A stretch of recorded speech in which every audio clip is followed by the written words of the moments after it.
You have a list. It lives somewhere in your head, maybe scribbled on a notepad, maybe pinned inside a notes app you haven't opened in weeks. It is full of things you want to do.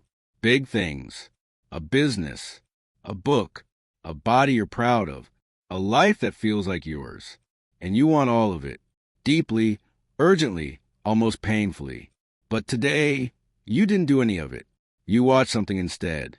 You scrolled. You told yourself tomorrow was a better starting point. And the strangest part? This isn't new. This is the pattern. You are someone who wants everything and consistently does almost nothing about it.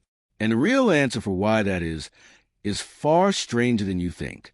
Most people assume this is a willpower problem, a discipline problem, a character flaw that some people have and others don't.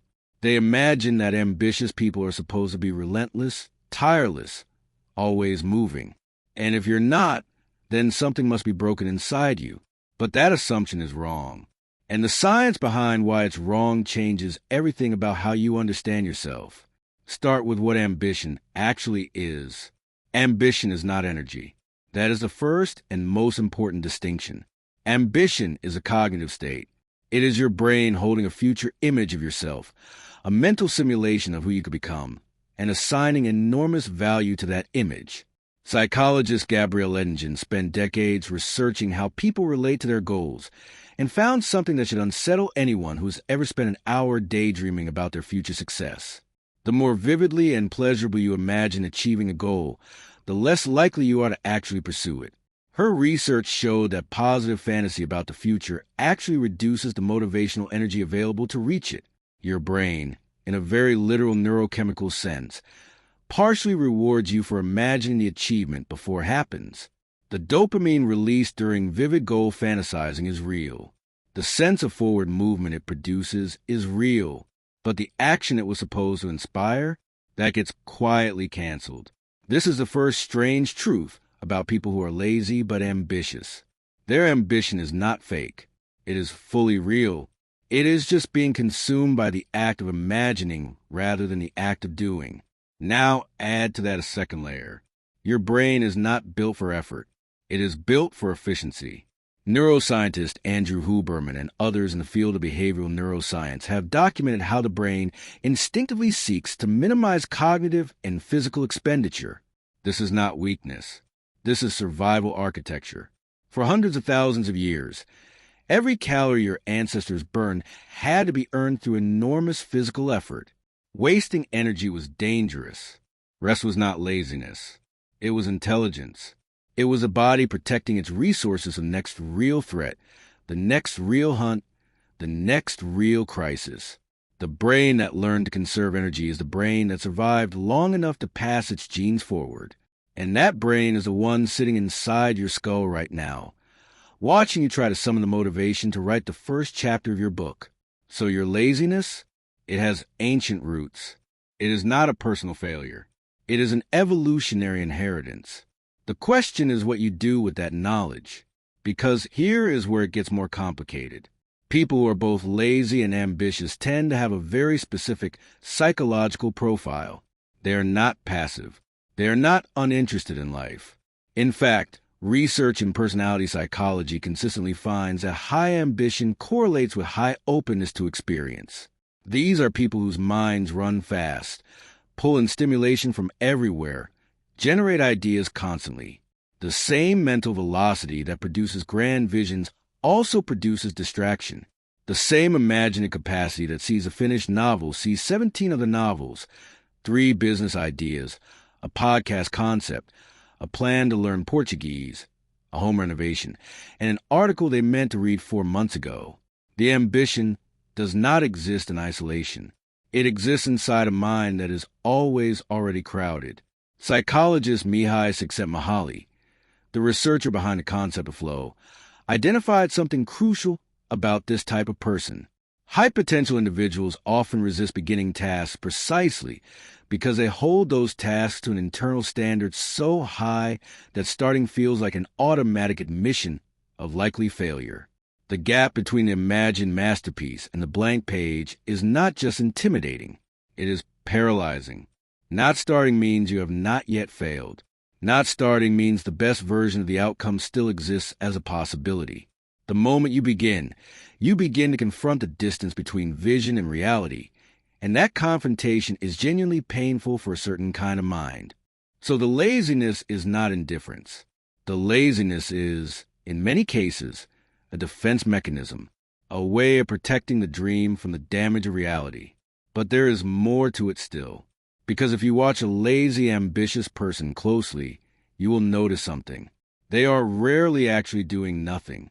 They are reading about the thing they want to build. They are watching interviews with people who have done what they want to do. They are in conversations about it. They are thinking about it in the shower, on commutes, in the quiet space before sleep. The preparation is constant. The execution is the gap. And this is not random. This is a pattern that researchers in procrastination science have begun to understand more carefully in recent years. Psychologist Piers Steele, who spent 15 years studying procrastination and published a landmark review of over 800 studies on the subject, found that the single strongest predictor of procrastination is not laziness in the traditional sense. It is what he called expectancy, the belief that your effort will actually lead to the outcome. Lazy, ambitious people often have high desire for the outcome and low confidence in their ability to execute. And when expectancy is low, the brain does something very rational. It moves you toward activities that feel productive but carry no risk of visible failure. Research, planning, thinking, all of it creates the sensation of progress. None of it exposes you to the judgment of results. This is why the lazy, ambitious person can spend 4 hours reading about building a business, and none actually building one. Their brain is not malfunctioning. Their brain is doing exactly what was designed to do, seeking reward while avoiding pain. And yet, somewhere in all of this is a person who genuinely wants something, who wakes up some mornings with a clarity of purpose, so sharp it almost hurts, who, on a handful of days, has produced something remarkable and felt, briefly, like the person they always imagined they were becoming. Those days are real. Those moments are not exceptions to your personality. They are its actual expression. The difference between those days and the others is rarely motivation. Motivation is a feeling, and feelings fluctuate. The difference is almost always structure, external constraint, deadlines, stakes, accountability, the removal of optionality. When the lazy, ambitious person has no choice but to perform, they often perform at a level that surprises people around them, because the capacity was never absent. The activation conditions were just never met. This is why so many people with this profile thrive under pressure and collapse in open space. Give them a year to complete a project with no checkpoints, and watch nothing happen. Give them 3 weeks with a hard public deadline, and watch something extraordinary appear. The brain that spends its free time avoiding commitment will spend its deadline time proving exactly what it has always been capable of. Ancient Stoic philosophers, particularly Marcus Aurelius and Seneca, grapple with a version of this tension. Seneca wrote with striking specificity about the human tendency to live as if time were infinite, to postpone the life one intends to lead, to always be in preparation for the real beginning that never quite arrives. He was not describing weakness. He was describing a feature of the human mind that is as old as self-awareness itself. The ability to conceive of a future self is an extraordinary cognitive gift. The failure to connect that future self to present action is almost its inevitable shadow. You are not uniquely broken. You are specifically human. So, what does all of this mean for the person who recognizes themselves in every line of this? It means that the goal is not to become a different kind of person. It is not to become someone who is always grinding, always on, always output maximizing. That person often exists only in a mythology we build around success. The goal is to understand the actual operating conditions of your own brain, to stop trying to override your nature through willpower alone, and to start designing systems that make action the path of least resistance rather than the path of most. It means making the start impossibly small. Not write the chapter. Write 1 sentence.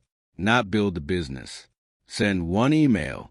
Because your brain is not resisting the goal. It is resisting the activation cost. Reduce the cost enough and the behavior begins. And behavior, as decades of habit research have shown, builds its own momentum. The person who could not begin, once begun, often cannot stop. It means creating real external stakes. Telling someone, committing publicly, paying in advance for something you will lose if you don't follow through. Because your brain responds to social consequence in ways it simply does not respond to private intention. This is not a character flaw. It is biology. Use it. It means separating the dreaming from the doing. Set aside time that is specifically not for thinking about the vision. It is only for the smallest next physical action. The vision is not the problem. The vision is the fuel. But vision without dedicated execution time is just a very elaborate form of entertainment. And it means accepting, finally, that the laziness and the ambition are not opposites at war inside you. They are both you, the part that wants enormously, and the part that resists enormously. The work is not to destroy one to free the other. The work is to understand them both well enough to move anyway. Tonight, when you lie down and the list floats back into your mind, all those things you wanted to do, all those versions of yourself you meant to become, you will feel that familiar mixture of longing and guilt, the same feeling that has been with you for years. But now you know where it comes from, not from weakness, from a brain that is both ancient and extraordinary, a brain that is protecting you, imagining for you, and waiting for you to give the conditions it needs to finally begin. The same brain that has always known exactly what you are capable of, even on the days when you did nothing.